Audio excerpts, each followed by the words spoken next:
जय जय रघुवीर समर्थ. मी सौ साधना सुधाकर गोखले, नाशिक इथून बोलते आहे. वय आहे 81. अनुराधाताईंचे मनाच्या श्लोकावरच्या स्पर्धेचे सर्व व्हिडिओ मी जवळजवळ पाहिले. खूप छान आहेत आणि जगाच्या पातळीपर्यंत त्यांनी मनाच्या श्लोकांना नेलं हे खरंच कौतुकास्पद आहे. त्यातला जो 35वा श्लोक आहे रतनजी टाटांच्या संदर्भात, तो मला विशेष भावला, कारण माझ्या जीवनाशी तो जास्त निगडीत आहे. श्लोक असा आहे, असे हो जया अंतरी भाव जैसा, वसे हो तया अंतरी देव तैसा, अनन्या सरक्षी तसे चाप पाणी, उपेक्षी कदा राम भक्ताभिमानी. अगदी खरं आहे ते. ये यथामाम प्रपद्यन्ते ताम तथैव भजाम्यहम, असं भगवंत गीतेतही सांगतात. ज्याचा जसा भाव त्यास तैसा देव, हेही खरंच आहे. माझा ज्याचा उत्कट भाव आहे, भक्तिभाव हा उत्कटच आहे, त्याच्या अंतःकरणामध्ये परमात्मा हा स्पष्ट रूपानं दृग्गोचर होतो. माझ्या स्वतःचा तोच अनुभव आहे.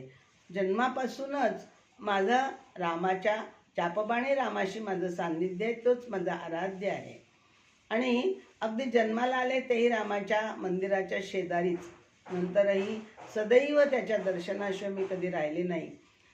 आयुष्यात कोणतंही वळण असो, मी त्याच्याशी हितगुज केल्याशिवाय निर्णय घेतला नाही. सदा येता जाता उठत बसता काम करिता, हेच माझं ब्रीद राहिलेलं आहे. आणि जनी भोजनी राम वाचे वदावे, हे तर होतच होतं. म्हणून मी अनन्य आहे. तो चातक जसा मेघाच्या पाण्यावर अवलंबून असतो किंवा तो चकोर जसा चांदण्याच्यावर अवलंबून असतो, तसं मी रामाच्या दर्शनावर अवलंबून आहे असं म्हणा ना. तोच माझा माता, तोच पिता, बंधू, सखा, सगळं काही तोच आहे. आणि रामाने पण मला कधीही अंतर दिलं नाही. असे अनेक प्रसंग माझ्या जीवनात येऊन गेलेले आहेत, चांगले, वाईट, कठीण. पण प्रत्येक वेळेला राम माझ्या पाठीशी आहे याची मला खात्री पटत गेलेली आहे. एक उदाहरण सांगते तुम्हाला. नुकतंच घडलेलं आहे म्हणून मला आठवलं ते. माझ्या यजमानांना डायबिटीस अनेक वर्षांचा आहे, म्हणून कधी खाल्ल्याशिवाय ते घराबाहेर पडत नाहीत.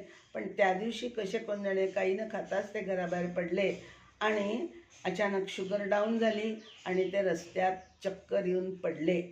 वाहता रस्ता, वाहनं सदैव चालू, काय झालं असतं कोण जाणे.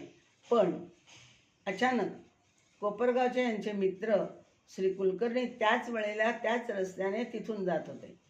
त्याने यांना पाहिलं. इथं कसे गोखले साहेब म्हणून ते पटकन आले.